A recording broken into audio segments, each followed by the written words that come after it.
My name is Emily Carter. At 29, with the rank of captain in the Special Forces, people tend to think I'm fearless. They're wrong. My greatest fear was standing right in front of me, in my own pristine white wedding dress. It wasn't the man I was about to marry, but my father, Robert Carter, sitting in the front pew of St. Michael's Church in Charleston. He looked at me, not with a father's eyes, but with the cold, lifelong contempt of a man who saw only disappointment. And then, the doors burst open. A SWAT team stormed in. My father stood up, a triumphant smirk spreading across his face as he roared, "Arrest the bride! Did you really think I wouldn't find out about your lies?" The entire church fell silent, the humiliation like a fiery slap across my face. But my father didn't know one thing. He thought this was his play. In reality, he was just the star of mine. Let me know where you're watching from. Hit that like button and subscribe if you've ever been underestimated by your own family and believe that justice will eventually be served. The setting was a cruel kind of perfect. Our engagement party was held in the manicured gardens of a historic mansion south of Broad, one of those Charleston homes that drips with old money and secrets. The late spring air was thick and sweet with the scent of magnolias, a scent I used to love. A three-piece jazz band played softly near the fountain, their notes weaving through the polite laughter of our guests. Everything was perfect, a perfect lie. Standing beside Liam, his hand warm and steady in mine, I almost let myself believe it. In my ivory silk dress with the man I loved, I felt a flicker of genuine happiness, a dangerous emotion I'd learned to keep on a tight leash. Happiness made you complacent, and I could never afford to be complacent. Not in my world, especially not in his. I felt his presence before I saw him, like a cold front moving through the warm, humid air. My father, Robert Carter, was making his way towards us. He held a heavy crystal tumbler, half full of bourbon, the amber liquid catching the setting sun. The smile I'd been wearing for Liam tightened at the edges, becoming a piece of armor. My entire body went on alert. I knew the storm was coming. Liam felt it too. His fingers gave my hand a gentle, reassuring squeeze. He knew. He didn't know the specifics, the years of carefully cataloged insults and dismissals, but he knew the tension that radiated from my father like heat off asphalt. Around us, the cheerful atmosphere seemed to congeal, the happy chatter of friends and family suddenly feeling distant and muffled. It was a brutal contrast, the beautiful, elegant surface of our lives and the rot that festered just beneath, in the heart of my own family. It's a feeling I think a lot of people know all too well. He stopped in front of us, giving Liam a condescending pat on the shoulder. "An architect, huh? That's good, son. At least you built something real," he said, his voice a low rumble. Then his eyes swiveled to me. The fake warmth vanished, replaced by a familiar, dismissive sneer. He raised his voice just enough for the cluster of guests nearby to hear every single word. "Not like my daughter here, sitting behind a desk all day at Fort Bragg, playing war games with A4 paper." Each word was a sharpened blade, aimed with surgical precision. The air in my lungs turned to ice. My years of training, the grueling physical and mental toll of earning my rank, the lives that depended on the decisions I made from that desk, all of it was reduced to a child's game. He wasn't done. I always dreamed she'd follow in my footsteps, become a real police officer, carry on the legacy. He sighed, a dramatic, theatrical sound of disappointment. But, well, at least she found a good man to take care of her. That was it. The final twist of the knife. He didn't just dismiss my career, he erased my strength, my independence, and painted me as a woman whose only remaining value was to be taken care of. I felt the heat rise in my cheeks, the public humiliation stinging worse than any physical wound. I could feel the uncomfortable glances from our guests, the pity in their eyes. But as my father basked in his moment, drunk on the power he wielded over my emotions, he made a fatal mistake. He turned to Colonel Miller, my commanding officer, who was standing nearby. My father only knew him as an old friend of the family, a convenient guest to impress. "Don't you worry, Colonel," he boasted, his voice slurring slightly from the bourbon. I'm having some of my old friends at the department pull this Liam fella's file. Can't trust anyone these days, you know. Have to check them out, down to the last detail. A profound, deadly silence fell over our small group. The jazz music seemed to stop. In his arrogant haze, my father had no idea what he had just done. He hadn't just insulted my fiancée. He had just confessed his intent to commit a federal crime, illegally accessing protected information, in front of a senior officer of the United States Army. For me, something inside shifted. This was no longer a personal slight. It was no longer about a daughter's hurt feelings. This was a security threat. This was an active, unacceptable risk. My eyes met Colonel Miller's across the space of a few feet. He gave me a barely perceptible nod. His expression was calm, unreadable, but I saw it all in his eyes: acknowledgement, understanding, and authorization. No words were necessary. A decision had been made. An operation was now in motion. I turned back to my father, forcing the muscles in my face to form a smile. It felt cold and alien on my skin. "You've always been so careful, Dad," I said, my voice even and smooth, betraying none of the glacial fury solidifying in my gut. But inside, the hurt daughter was gone. In her place, Captain Carter was assessing a threat. I looked at the man who gave me life, and I no longer saw a father. I saw a target. I analyzed his arrogance, his overconfidence, his careless speech, all vulnerabilities to be exploited. My silence wasn't weakness. It was the calm, patient focus of a predator that has just locked onto its prey. And as I watched him, basking in his perceived victory, a cold, clear question formed in my mind. Was this it? Was this the final straw? Sleep didn't come that night. The question my mind had formed at the party, was this the final straw, kept echoing in the silence of the bedroom, sharp and insistent. It wasn't a single drop that overflowed the glass. It was the pressure of 1,000 moments, a lifetime of being weighed and measured and always, always found wanting. Liam was asleep beside me, his breathing deep and even, a peaceful anchor in my storm. I slipped out of bed, pulling on a pair of jeans and a sweatshirt. The cool night air of Charleston did nothing to quiet the noise in my head. I got in my truck and drove, the familiar streets a blur of Spanish moss and gas lamps. I ended up at the one place that held all the evidence of my long, losing battle, the climate-controlled storage unit I rented on the outskirts of town, a room full of broken expectations. Inside, under the harsh fluorescent lights, I found the old wooden chest my grandfather had made. The hinges creaked as I lifted the lid, releasing the scent of cedar and old paper. The chest was a museum of my childhood, a collection of artifacts that told a single, painful story. On top lay a yellowed newspaper clipping from the Post and Courier, dated from when my father was first promoted to commissioner. A proud photo of him, smiling and confident, a man at the peak of his power. Shoved into a corner of the chest, almost as an afterthought, was a small velvet bag. I emptied its contents into my palm. A dozen swimming medals, mostly first place from my high school career. They felt cold and cheap. I remembered the day I broke the state record in the 200-meter freestyle. I'd run to him after the race, dripping chlorinated water on the pool deck, my chest aching with pride. He'd glanced at the gold medal hanging around my neck, his expression unchanged. "That's nice," he'd said, his voice flat. "But when are you going to do something that actually matters?" That question became the soundtrack of my life. A constant, humming reminder that nothing I did would ever be enough. The medals, the academic awards, the commendations from my training, they were all just nice trifles. Because in his world, there was only one thing that mattered: the Carter legacy. My father was obsessed with it, and to him, that legacy had a name: Police Chief David Carter. His own father, my grandfather.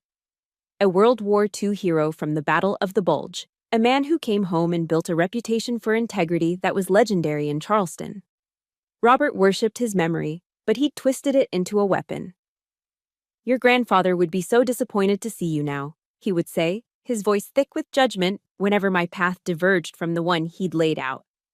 He'd say it when I chose military history over criminal justice, when I excelled at long-distance running instead of joining the police athletic league. But that wasn't the grandfather I remembered. My grandfather was the one who took me out to the marsh to teach me how to shoot his old service revolver. He's the one who spread topographic maps across the living room floor and taught me how to read the land. "Your mind, Emily," he told me, tapping my forehead with his finger, "is the most powerful weapon you'll ever carry. Don't let anyone, especially not a man who underestimates you, convince you otherwise." He saw me. He saw my potential, not as a carbon copy of the men before me, but as myself. My father's distorted version of him felt like the cruelest betrayal of all, turning a legacy of love into a whip to flay my self-worth. The memory that cut the deepest came unbidden. My 18th birthday.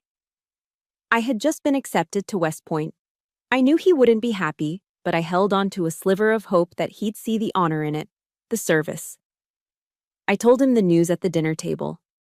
He didn't yell. He didn't say a word.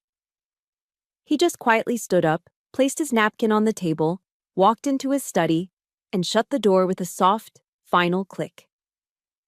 The silence was louder than any shouting match. Later that evening, my mother came to my room. She held a small, poorly wrapped gift box. "This is from your father," she whispered, as if she were delivering contraband. I opened it. Inside, nestled in tissue paper, was a cheap fountain pen, the kind you buy in a pack of 3 at a drugstore. "He said," she stammered, unable to meet my eyes. "He said, logistics officers need pens." A logistics officer. He had already decided my fate in his mind. Not a leader, not a soldier on the front lines, but a clerk, a paper pusher. The cold, calculated contempt packed into that cheap little gift was more devastating than any blow. It was a clear, unspoken message. Your dream is worthless. You are worthless. The weight of it all pressed down on me, there in the sterile light of the storage unit. I closed the chest, the creak of the hinges sounding like a final groan of surrender. But it wasn't over. I drove to one last place, Magnolia Cemetery. The air was still and quiet here, the old oaks draped in moss standing like silent sentinels over the dead. I found his grave easily, a simple marble headstone that read, "David Carter, husband, father, chief, a man of honor." I stood there, the wind whispering through the trees, and I spoke to him, my voice barely a whisper. "Grandpa, Dad is tarnishing everything you built, everything you stood for. What do I do?" And in the silence, his own words came back to me, as clear as if he were standing beside me. "Honor isn't in the badge, Emily. It's in your actions." In that moment, standing before the grave of the one man who had truly believed in me, the years of sadness and hurt finally burned away, leaving something hard and clear in their place: determination. My father had spent my entire life trying to break me with his definition of legacy. He had no idea he had given me the very tool I needed to fight back. I would not let him destroy my grandfather's real legacy. I would not let him destroy my future. I would act, not for revenge, for honor. It was a silent vow, made under the stars in a place of ghosts and memories, but it was stronger than any oath I had ever sworn. If you've ever felt like you weren't good enough for a parent, no matter how hard you tried, please support this story by hitting the like button. And in the comments, just type one word: honor. Let them know what truly matters. The vow I made at my grandfather's grave wasn't left to hang in the quiet cemetery air. It settled deep inside me, a core of cold, hard resolve. But I didn't have to wait to act on it. My other world came calling first. It happened at 0300 hours. My personal phone doesn't ring with a melody. It vibrates with a harsh, coded buzz, a sound designed to cut through the deepest sleep. I reached for it on the nightstand, my movements practiced and silent.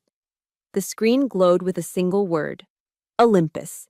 It was Colonel Miller. "Valkyrie, we have a situation." His voice came through the encrypted line, calm and clipped. No preamble, no wasted words. That was all it took. In an instant, Emily Carter, the fiancée, the daughter, evaporated.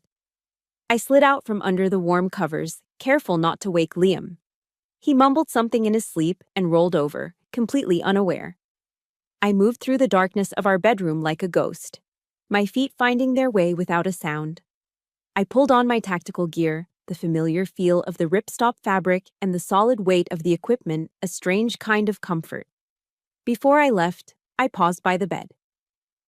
In the faint moonlight filtering through the blinds, I could see Liam's face, so peaceful and untroubled. I leaned down and pressed a light kiss to his forehead, a silent apology for the lies that kept him safe. To him, my prearranged excuse was that I was heading out for an early morning inventory check at a secure warehouse. A bland, boring lie to cover a world of violence and consequence he could never know. As I slipped out the door, the weight of that deception settled on me, a familiar, heavy cloak. I was stepping out of his world and into mine, a world of life and death. The drive to Fort Bragg was a transition. The quiet residential streets gave way to the sprawling, sterile efficiency of the base. Here, the rules were different. The stakes were absolute. Inside the Special Operations Command Center, the logistics officer my father mocked ceased to exist. Here, I was Valkyrie, commanding officer of ODA 7214. The room was a cavern of muted light and quiet intensity, the only sounds the hum of servers and the low murmur of analysts. The air crackled with controlled urgency. Ghost, my team sergeant and right hand, was already there, his scarred face grim. He handed me a tablet. "Ma'am," he said, his voice a low gravel. "Hostage situation. Yemen." My face became a mask of cold focus. The report was concise. An American aid worker, a doctor named Aris Thorne, had been taken from a makeshift clinic in a contested province. His captors were a local militant faction known for their brutality. I absorbed the data: satellite imagery, signals intelligence, human intel reports. My mind processed it all, filtering out the noise, identifying the threats, formulating a plan. There was no room for doubt here. No one questioned my authority or my capability. My voice, when I spoke, was the law. My judgment was the thin line between a successful rescue and a catastrophic failure. Here, I wasn't a disappointment. I was a leader, respected without question. This was the only place on Earth I could truly be myself. "Ghost, I want your team ready to move in 20, I commanded, my eyes scanning the live drone feed. "Intel says they're holding him in a fortified farmhouse, here."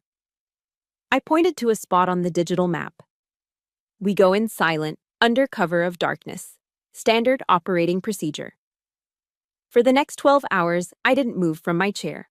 I orchestrated the mission from half a world away, my mind a complex machine running a dozen scenarios at once. My heartbeat remained slow and steady, a practiced calm I'd honed over years of high-stress situations. My team's lives and the life of Dr. Thorne were in my hands. I watched their progress as green icons on a satellite map, listening to their clipped communications through my headset. Then, chaos. "Valkyrie, this is Ghost. We have a problem." His voice crackled in my ear.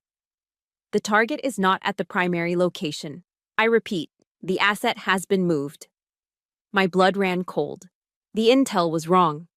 This was the commander's nightmare. The plan was compromised. A new report flashed on my screen. A possible secondary location, a cluster of buildings in a nearby village, but the intelligence was thin, unconfirmed. I had seconds to make a call.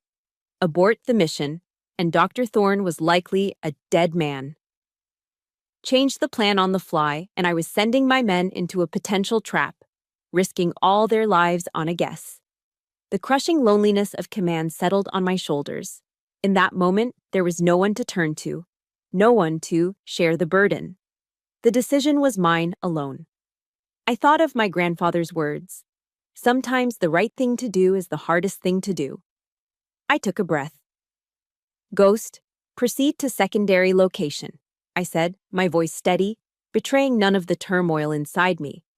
"Exercise extreme caution. I want constant updates." The next hour was the longest of my life, The silence was deafening. Then, finally, Valkyrie, we have the asset. He's safe. I say again, asset is secure. A wave of relief so powerful it almost buckled me washed through my body. Mission successful. I drove home as the sun was beginning to bleed over the horizon, painting the Carolina sky in shades of pink and orange. I was bone-tired, running on nothing but adrenaline and caffeine, but my mind was clear.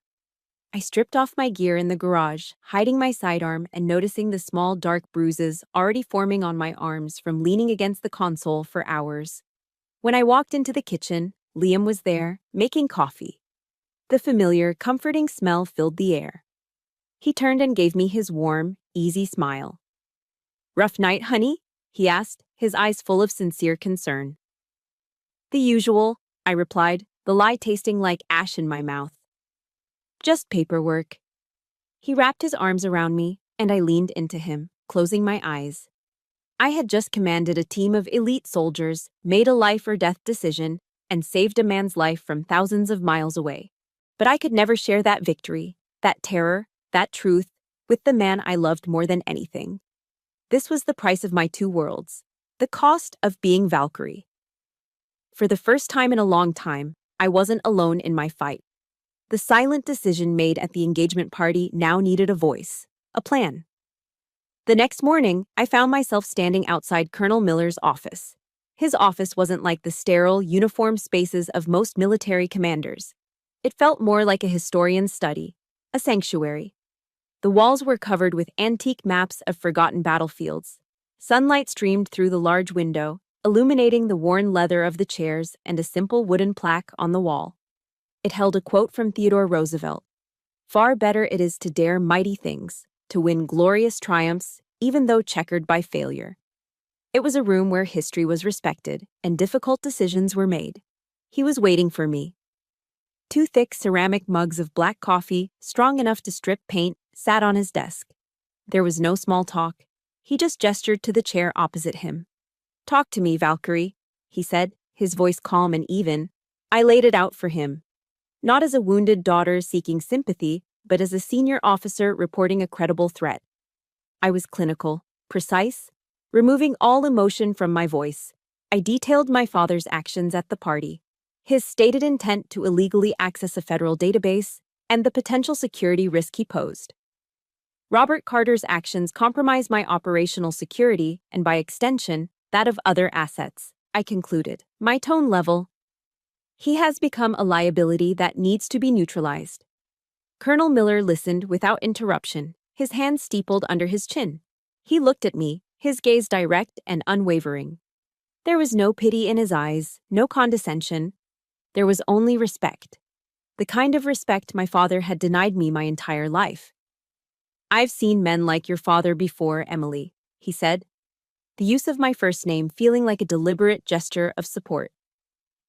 "Men poisoned by the power they used to have. In many ways, they're more dangerous than any enemy we face overseas. Their pride makes them predictable, but also reckless." He didn't ask if I was sure. He didn't tell me to reconsider, to think about the fact that this was my own father. He didn't lecture me about family. He trusted my judgment. Absolutely.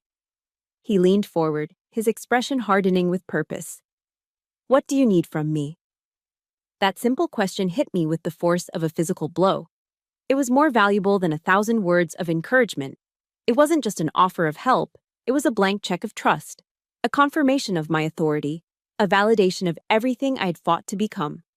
For a moment, I felt a lump form in my throat, but I swallowed it down. This wasn't the time for emotion. This was the time for action. My next meeting took place far from the formal structure of Fort Bragg. It was at a dive bar just off post, a place with sticky floors, the smell of stale beer, and the quiet ghosts of soldiers who had come and gone. It was the kind of place where oaths of loyalty were sealed over cheap whiskey, and they meant more than any contract signed in a lawyer's office. Ghost was waiting for me in a dark corner booth. He nursed a bottle of beer, his scarred, impassive face making him blend into the shadows. I slid into the seat across from him. Again, I kept it brief, professional. I laid out the tactical situation, the need for a small, discreet team for a sensitive domestic operation. I didn't get into the emotional details. He didn't need them. He listened, his dark eyes never leaving my face. When I finished, he just nodded once. "Whatever you need, Captain," he said, his voice a low rumble. "My team is your team. We're ready." He paused for a beat, then looked down at his beer bottle, turning it slowly in his hand. "My old man was a piece of work, too," he added, his voice dropping even lower. "I get it." That was all he said. But in that small, gruff admission, a bond was forged that was stronger than any order I could give. His loyalty wasn't just duty. It was born from a shared understanding, from the silent brotherhood of those who had survived the wars, fought within their own homes. I knew then, with absolute certainty, that he would follow me into hell and back. I left the bar feeling a warmth spread through my chest, a feeling I hadn't realized I'd been missing so desperately. Hope. But the warmth turned to a familiar, chilling loneliness later that night. Liam and I were in the kitchen, making dinner together. The smell of garlic and basil filled the air, and for a few minutes, everything felt normal. We were just a couple, planning a wedding, building a life. Liam stirred the pasta sauce, his expression thoughtful. "You know, I think you should talk to your dad," he said, his voice full of the genuine, well-meaning kindness that I loved so much. "The wedding is so close, it would be good to get everything sorted out before then." I forced a smile, but it felt brittle. "I'll sort it out, honey. I promise." How could I explain it to him? How could I tell this good, decent man that sorting it out didn't mean reconciliation? It meant executing a tactical operation. I couldn't tell him his future father-in-law was a security threat I was actively planning to neutralize. The secret stood between us, a wall of glass, invisible but impenetrable. He pulled me into his arms, and I rested my head on his chest, listening to the steady beat of his heart. And in the safety of his embrace, surrounded by the man who was my future, I had never felt more alone. My real family, the one forged in trust and shared purpose, was waiting for my command. But I had to hide them, and the truest part of myself, from the man I was going to marry. With my allies in place, there was no hesitation. The vow I made at my grandfather's grave shifted from a whisper of hope to a concrete plan of action. We called it Operation Nightingale. A nightingale sings most beautifully just before the dawn, and my father's downfall would be the prelude to my new life. Sun Tzu's words echoed in my mind: "Know your enemy and know yourself, and you will not be imperiled in 100 battles." I knew my father's greatest weakness was not his temper, but his monumental arrogance, and I would use it to destroy him. The first phase began in a secure, windowless room at Fort Bragg, a sensitive compartmented information facility, or SCIF. My team's tech specialist, a young genius we called Hex, worked his magic. On his multiple screens, the internal database of the Charleston Police Department came to life. "Okay, Captain," Hex said, his fingers flying across the keyboard. "I'm creating the ghost file now." He built a digital breadcrumb trail, a fabricated profile under Liam's name. It was a masterpiece of subtle misinformation. It contained nothing concrete, nothing that could truly harm Liam's reputation, but was filled with vague, suggestive red flags, notes about questionable real estate transactions, a flag to investigate foreign contacts, a mention of a sealed juvenile record that never existed. Hex then placed the file under a low-level security classification, just secure enough to look important, but accessible enough for someone with old credentials and a sense of entitlement to pry open. My father wouldn't be able to resist the bait. "The trap is set," Hex confirmed, leaning back. "The file is laced with a silent tripwire. The moment it's accessed by an unauthorized user, it sends an alert directly to the FBI's Cyber Division and CPD's Internal Affairs. They'll have the user's IP address, login credentials, and a timestamp down to the microsecond. The digital trap was laid. Now we had to prepare the physical one. My wedding venue, the historic St. Michael's Church, became my battlefield. Sprawled across the table in our briefing room was not a seating chart, but a tactical layout of the church. My team and I went over it like we were planning an embassy evacuation. "Ghost, you're the wedding videographer," I instructed, pointing to a position near the front of the nave. Your primary lens will have a direct, unobstructed line of sight on Robert Carter at all times. I want his face, his reactions, every detail. Ghost nodded, his expression unreadable. 2 more of our guys will pose as catering staff, I continued, marking the main entrance and a side exit. They'll handle surveillance and access control. Our communications hub will be the organist. The man was a former Army signals specialist who owed Miller a favor. He could play Bach's toccata and fugue with one hand and coordinate a multi-channel encrypted network with the other. Every detail of my wedding was weaponized. The placement of the floral arrangements provided cover. The guest list was vetted, not for social standing, but for strategic positioning. It was a perfect plan, cold, precise, and ruthless. I was turning the most sacred day of my life into a meticulously orchestrated sting operation. There was a bitter irony in it that I didn't allow myself to dwell on. Just as we were finalizing the last details, my personal phone rang. The caller ID showed a picture of my mother, smiling on a beach vacation. My stomach tightened into a knot. I motioned for my team to give me a moment and stepped into the hallway. "Hello, Mom," I said, my voice carefully neutral. "Emily, darling." Her voice was syrupy sweet, a tone she always used when she was about to ask for something, or worse, deliver a lecture disguised as concern. "I was just thinking about you. Your father. He's just worried about you, that's all. He can be a little hot-headed, but it's all because he loves you so much." I remained silent, letting her spin her web. "You're a daughter, Emily. You should be a little softer. Just apologize to him. For the family. Don't let your silly pride ruin this happy time for everyone." Every word was a carefully chosen instrument of manipulation, wrapped in the language of motherly love. But it wasn't love. It was cowardice. She wasn't protecting me. She was protecting her own fragile peace, the carefully constructed illusion of a perfect Charleston family. She was the warden of my father's prison, ensuring the walls held strong. And in that moment, her betrayal felt more profound, more painful than my father's open hostility. He was the storm, she was the quiet rot that weakened the foundations. I took a slow, steadying breath. The hurt was there, but it was distant now, separated from me by a wall of cold resolve.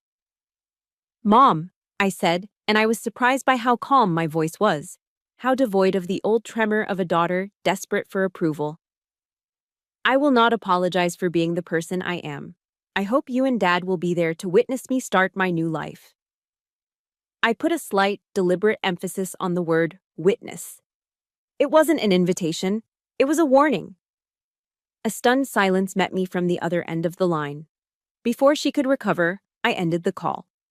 I stood in the empty hallway for a long moment, my own reflection staring back at me from the polished glass of a framed photograph. There was no more doubt. No more hesitation. The face looking back at me wasn't Emily Carter, the daughter, the fiancée. It was Valkyrie, a soldier about to enter the most important battle of her life. The day of the wedding arrived, cloaked in the deceptive beauty of a perfect Charleston morning. Standing in the bridal chamber of St. Michael's Church, I looked at my reflection in the tall, antique mirror. The woman staring back was a stranger in ivory lace and silk. She looked serene, ethereal, every bit the blushing bride. But her eyes told a different story. They weren't the eyes of a bride, they were the eyes of a soldier scanning the terrain, assessing every angle, waiting for the signal to advance. A soft whisper, barely audible, broke the silence. "Target has entered the sanctuary. All units, confirm status." It was the voice of my comms operator, the organist, speaking to me through a microscopic earpiece hidden beneath my carefully styled hair. I felt no bridal jitters, no last-minute nerves, just the cold, sharp focus of a commander in the final moments before H hour.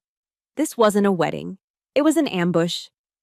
The door creaked open and my mother bustled in, her face a mask of forced cheerfulness. She fussed with the veil, her hands trembling slightly. "Oh, Emily, you look so beautiful," she said, her voice bright and brittle. Her eyes, however, wouldn't meet mine in the mirror. They darted around the room, landing everywhere but on my face. "Just Try to make your father proud today, won't you?" The words, once capable of wounding me, now felt like nothing more than a final confirmation. They were a dull, familiar echo of a lifetime of misplaced loyalty. I didn't feel pain. I just felt the last embers of hope for her finally turn to ash. My resolve hardened into something unbreakable. Through the slightly ajar door, I watched my father make his grand entrance. He didn't walk into the church as the father of the bride. He strode in like a conquering general reviewing his troops. He nodded condescendingly to the guests, shook hands with the mayor and a few city councilmen, his chest puffed out with self-importance. He was completely oblivious to the fact that the polite catering staff he breezed past were two of the most lethal operators in the U.S. Army.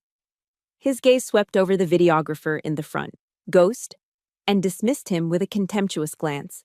He had no idea that the professional-grade camera lens was not just capturing memories, it was gathering evidence. My father's arrogance had always been his defining trait, but today it was also his fatal flaw. It made him blind. It made him the perfect prey. Finally, the moment came. My father appeared at the door of the bridal chamber to perform his duty, to walk his only daughter down the aisle. It was a hallowed tradition, a symbol of a father's love and protection. For us, it was the final move in a deadly chess game. He took my arm, his grip surprisingly firm, proprietary. We stood together in the narthex. The massive oak doors of the sanctuary closed before us, shutting out the expectant murmurs of the guests and the soft prelude from the organ. In this small enclosed space, his presence was suffocating. He leaned in close, his breath smelling of expensive bourbon and something sour. His voice, a venomous whisper meant only for me, coiled in my ear. "After today, you're finally going to learn your place, girl. You should have listened to me from the start." And then he leaned back and kissed my cheek. It wasn't a kiss of fatherly affection. It was cold, dry, a seal of ownership, a final brand of his contempt upon my skin. The kiss of Judas. That was it. That was the last straw. The final unforgivable insult delivered in the very threshold of the church, moments before he was to present me to my future husband. For him, it was a declaration of his ultimate victory. For me, it was the green light, the signal to execute. I didn't flinch. I didn't pull away. I held his gaze, my own expression a placid mask. I gave a slight, almost imperceptible squeeze to the bouquet of white roses in my hands, feeling the tiny, powerful microphone hidden deep within the stems. It was active. Everything was in place. Then, the deep, resonant chords of the pipe organ began to swell, the sound vibrating through the stone floor. The great oak doors swung open. Every head in the church turned. A sea of faces, some smiling, some weeping with joy. But I only saw one. At the far end of the long aisle, standing before the altar, was Liam. His face was lit with an expression of such pure, unadulterated love that it momentarily stole my breath. In his eyes, I saw our future. I saw the peace I had fought so hard in so many ways to find. For one fleeting, beautiful second, I felt it. The quiet, profound serenity I'd always craved. But I knew it was just the calm before the storm. This sacred aisle was not a path to my husband. It was my battlefield. And with my enemy's arm linked through mine, I took the first step forward. Each step was measured, steady, unwavering. The game was on. This is the moment everything changes. If you believe that a person's worth is defined by their own actions, not by the judgment of others, please hit the like button for Emily. And in the comments, type one word, walk. Let's walk this path with her. We stood before the altar, Liam's hand holding mine tightly. The scent of lilies and old prayer books filled the air. The minister smiled warmly, his voice echoing slightly in the vast vaulted space of St. Michael's. He reached the pivotal moment in the ceremony, the ancient words hanging in the air. If anyone has just cause why these two should not be joined together in holy matrimony, let them speak now, or forever, hold their peace. The silence that followed was shattered. The great oak doors at the back of the church burst open with a deafening crash. Sunlight streamed in, silhouetting a team of men clad in black tactical gear, rifles held at the ready. Panic erupted. Guests screamed, ducking behind the pews. The organist, my man on comms, let out a single, discordant note that shrieked through the sanctuary before falling silent. Liam instinctively moved to shield me, his body a warm, solid wall in front of mine. But I didn't move. I stood perfectly still. From the front pew, my father rose to his feet. His face was not one of fear or confusion. It was illuminated with pure, unadulterated triumph. This was his moment. This was the culmination of his grand plan to reclaim his authority, to put me back in my place. He was the director of this play, and the final act had just begun. He pointed a shaking, accusatory finger directly at me, his voice booming with righteous fury, a performance for the ages. "Did you really think I wouldn't find out about your lies?" he roared, his voice bouncing off the stone walls. He then turned his command to the advancing tactical team. "Arrest the bride." He truly believed it was the greatest moment of his life, the instant he finally reclaimed his stolen legacy. The armed men, who he thought were loyal Charleston police officers acting on his command, advanced down the aisle, their boots echoing like hammer blows on the flagstone floor. I looked past Liam's shoulder, my eyes locking directly with my father's. I saw the smug satisfaction in his gaze, the certainty of his victory. And in that moment, I felt nothing but a profound, cold pity for him. I let the dramatic silence hang in the air for a few heartbeats, allowing him to savor his moment of glory. I wanted him to feel the absolute peak of his power just before I took it all away. Then, slowly, deliberately, I raised my bouquet of white roses to my lips. Speaking into the tiny microphone hidden within, my voice cut through the terrified silence of the church. It was not a shout. It was a clear, calm, and lethally sharp whisper. "Nightingale." The effect was instantaneous. It was absolute. The advancing tactical team froze mid-stride as if a switch had been flipped. Then, as one, they pivoted. A 180-degree turn, executed with the flawless, synchronized precision of elite soldiers. Their weapons, which had been vaguely pointed in my direction, were now aimed squarely at one man. My father. The triumphant smirk on Robert Carter's face faltered. It froze, then cracked, then completely shattered. His eyes widened, darting from the armed men to me and back again. Confusion warred with disbelief, and then a wave of dawning, sheer terror washed over his features as the horrifying truth crashed down upon him. He was not the hunter. He was the prey. And he had walked directly, arrogantly, into a trap he never even saw. A figure rose from the second pew, where the most distinguished guests were seated. It was Colonel Miller. He was no longer the unassuming family friend. He was a commanding officer, radiating an aura of absolute authority that filled the vast church. He strode to the front, his footsteps measured and heavy. He stopped directly in front of my father, his voice ringing out with the cold, hard clarity of a judge passing sentence. "Robert Carter," he declared, his voice leaving no room for argument. "You are under arrest for abuse of authority and the unauthorized access of a federal database." My mother let out a strangled cry, a sound of pure disbelief. "Robert, what is this? This is a mistake." But it was no mistake. Ghost detached himself from his position near the side wall. He set his video camera down on a pew, the red recording light still blinking, and calmly approached my father. From his belt, he produced a pair of gleaming, standard-issue steel handcuffs. "You have the right to remain silent," Ghost said, his voice flat, emotionless, reciting the familiar words of the Miranda warning. The entire church held its breath. The air was thick with shock and a tension so palpable you could almost taste it. The grand, powerful illusion that was Robert Carter, former police commissioner, patriarch, and tyrant, had just been publicly and irrevocably shattered into a million pieces. His kingdom had crumbled, and I was the one who had brought it down. My father stood frozen between two soldiers, the steel of the handcuffs a stark, brutal reality against the tailored cuffs of his expensive suit. It was my mother who finally broke the spell, her voice a high-pitched, piercing shriek of denial that seemed to desecrate the sacred silence of the church. "What has he done? This is a mistake. You don't understand. He's Robert Carter," she cried, lunging forward as if to physically shield him.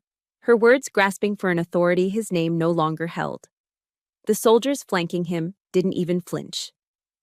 Colonel Miller stepped forward, his calm authority acting as a bulwark against her rising hysteria. "There is no mistake, Mrs. Carter," he said, his voice resonating with a finality that brooked no argument. As he spoke, a soft mechanical whirring sound drew every eye upward toward the ornate chancel arch above the altar. The entire congregation watched, mesmerized, as a large motorized projection screen, normally used for hymn lyrics and scripture verses, descended silently from its hidden recess in the ceiling. It hummed to life, the stark white light cutting through the dim, reverent atmosphere of the church. But instead of displaying romantic photos of Liam and me, or a welcoming message for our guests, it showed the cold, official interface of a government computer system. Bold, white letters materialized against a deep blue background, a chilling and unmistakable seal of power. FBI, Cyber Division. A collective gasp, a sound like the wind being sucked out of the room, rippled through the pews. This was no longer just a shocking family drama playing out in a house of worship. This had escalated into something far more serious, something official and federal. My mother's desperate protests died in her throat, her hands flying to her mouth.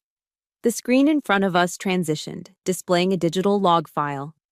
The text was small, but the headings were clear, damning, and designed to be understood by everyone. The primary heading read, "Unauthorized Access Log. Charleston PD Secure Database."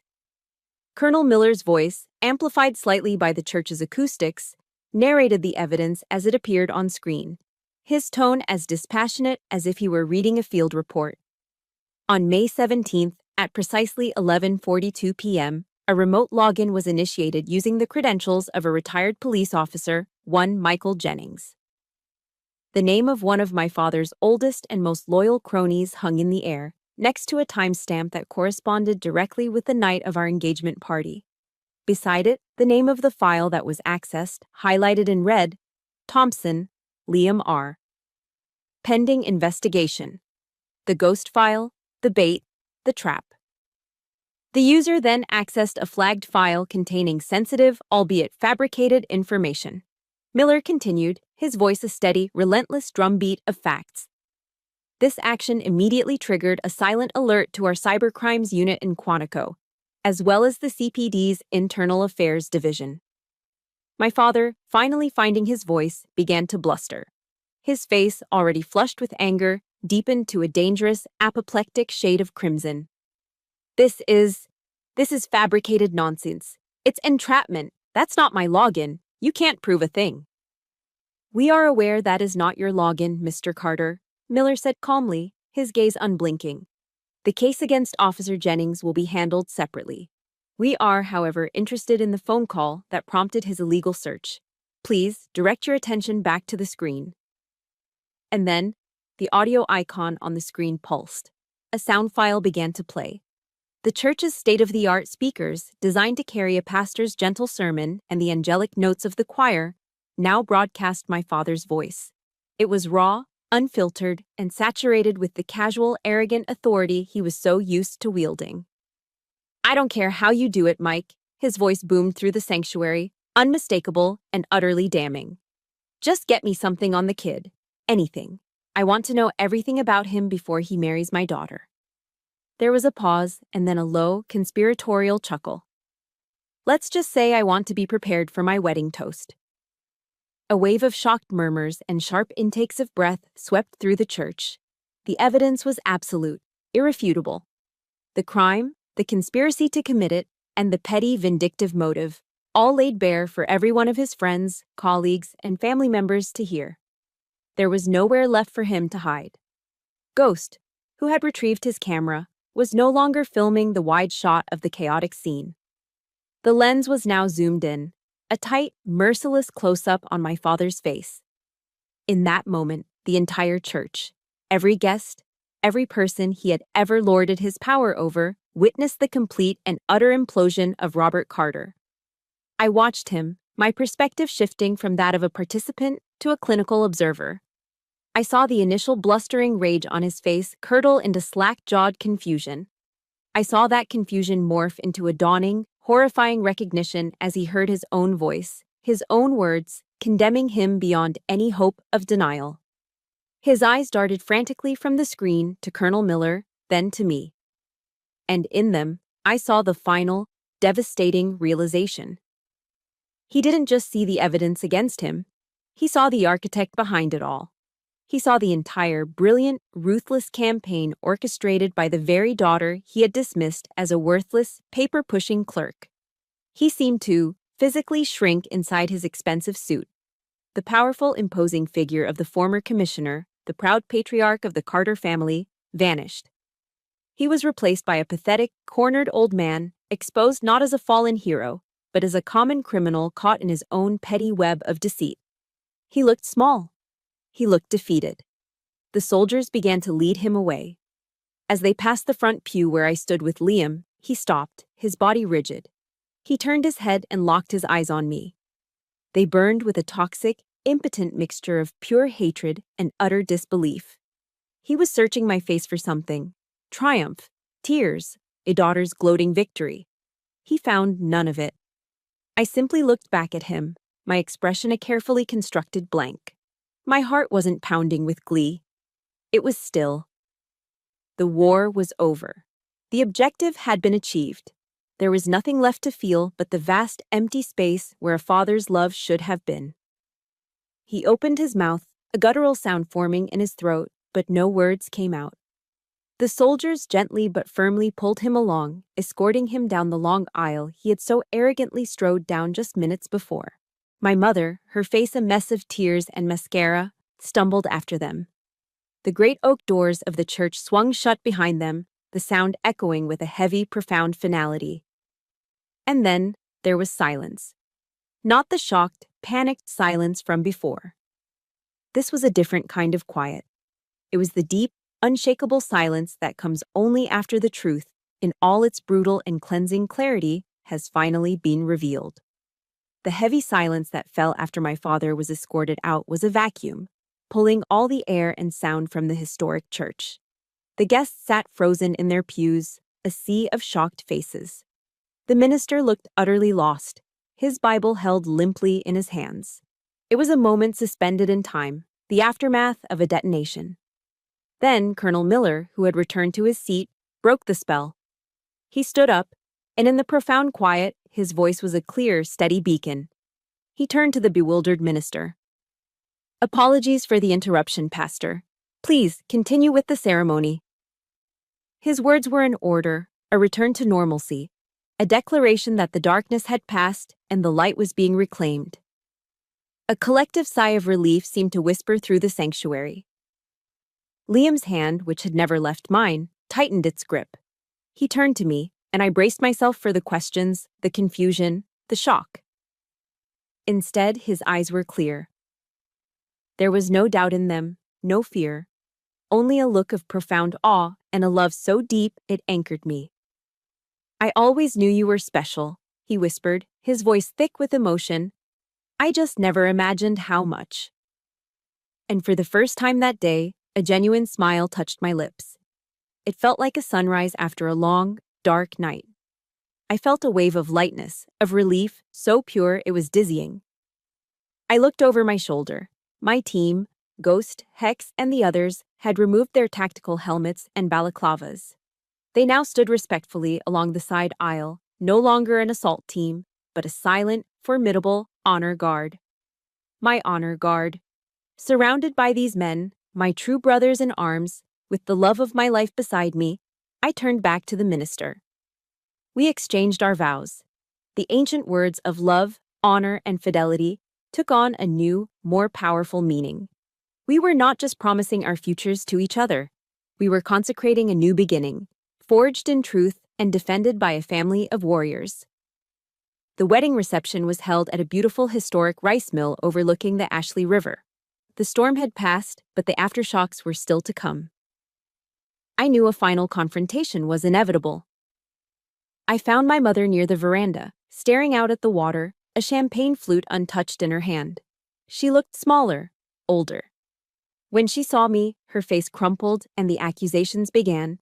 fueled by grief and a lifetime of denial. "How could you do that to him, Emily?" she sobbed, her voice trembling with rage. "To your own father. He's your family." I looked at her, and the anger I had held for her for so long was simply gone. It had been burned out of me in the crucible of the past few weeks. All I felt was a vast, hollow sadness, a grief for the mother I wished I'd had.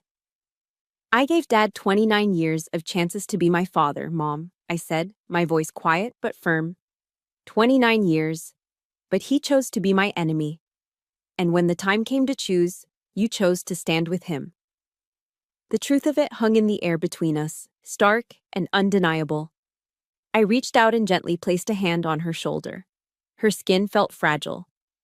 "I do love you, Mom. But I cannot let the toxicity of your marriage destroy my life anymore. This is the boundary." She stared at me, speechless.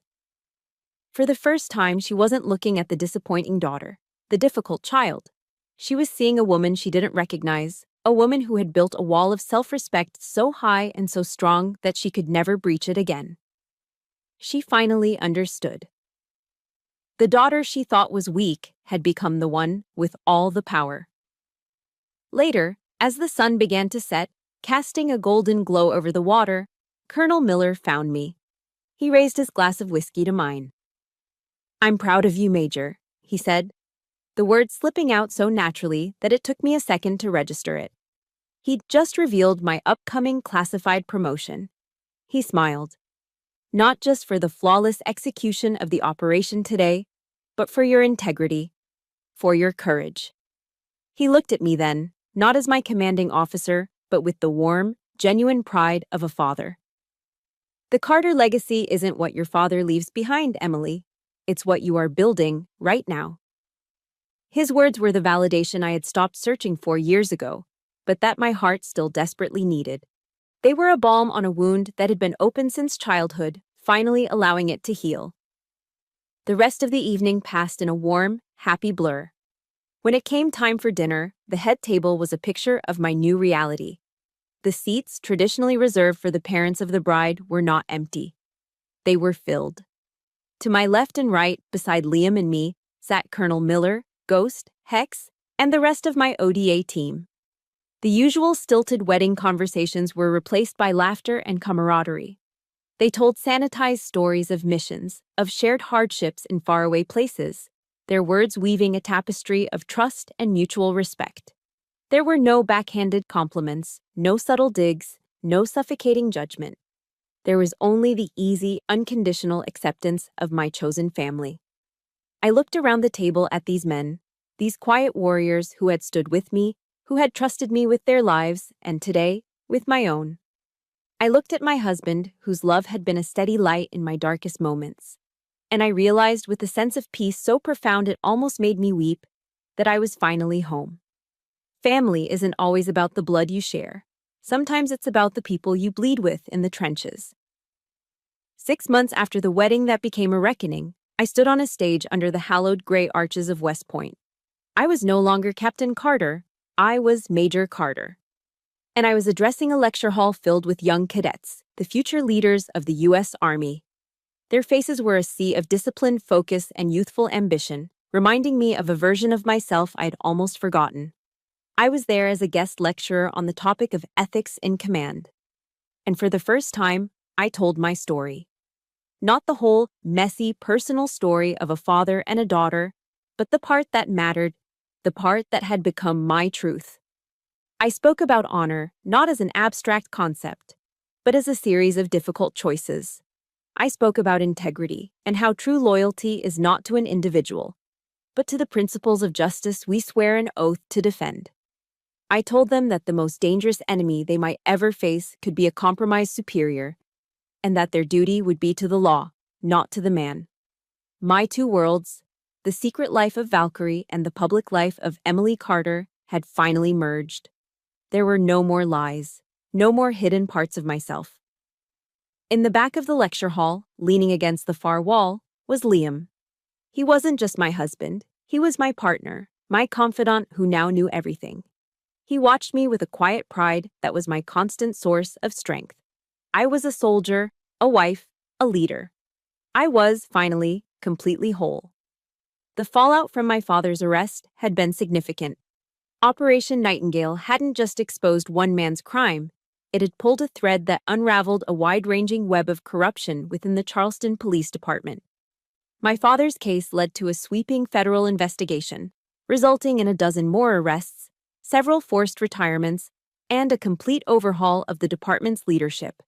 The Carter legacy my father was so obsessed with preserving had, in the end, become a necessary purge. His name was now synonymous with disgrace, a cautionary tale whispered in the halls of the very institution he once ruled. He had made his mark on history, just not in the way he had intended. He had become the villain of his own story. Life moved on. A year after our wedding, on a quiet Tuesday afternoon, the mail arrived. Bills, junk mail, a magazine, and one plain white envelope. There was no stamp, just a stark black ink marking from the Federal Correctional Institution in Butner, North Carolina. The return address read, Robert Carter. I held the letter in my hand, feeling the surprising weight of the single sheet of paper inside. A year ago, the sight of this envelope would have sent a jolt of anxiety and anger through me. It would have had the power to ruin my day, to drag me back into the vortex of his toxic influence. But now, standing in the sunlit hallway of my own home, I felt nothing. No anger, no curiosity about what pathetic justifications or venomous accusations might lie within. No lingering pain. The war was over. The battles had been won. He no longer held any power over me.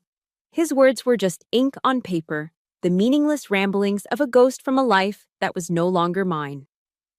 Calmly, I walked into my home office, turned on the paper shredder, and fed the unopened letter into the slot. The machine whirred to life, and in a matter of seconds, his final attempt to reach me, to control my emotions, was reduced to a cascade of meaningless, cross-cut confetti. I didn't even watch it finish. I just turned and walked away. I went out into the backyard. It was a perfect autumn afternoon, the air crisp and clean. Our golden retriever, General, was chasing a tennis ball across the lawn, his barks full of goofy, unrestrained joy. Liam was there, laughing as he threw the ball again. He saw me and his smile widened. I walked up behind him and wrapped my arms around his waist, resting my chin on his shoulder. He leaned his head back against mine, and we stood there for a long moment, just watching our dog play, bathed in the warm afternoon sun. This was it. This was the peace I had fought for. Not the tense, adrenaline-fueled quiet before a mission, but the deep, soul-settling tranquility of a life built on truth, love, and a hard-won sense of honor. I finally understood what my grandfather had tried to teach me all those years ago.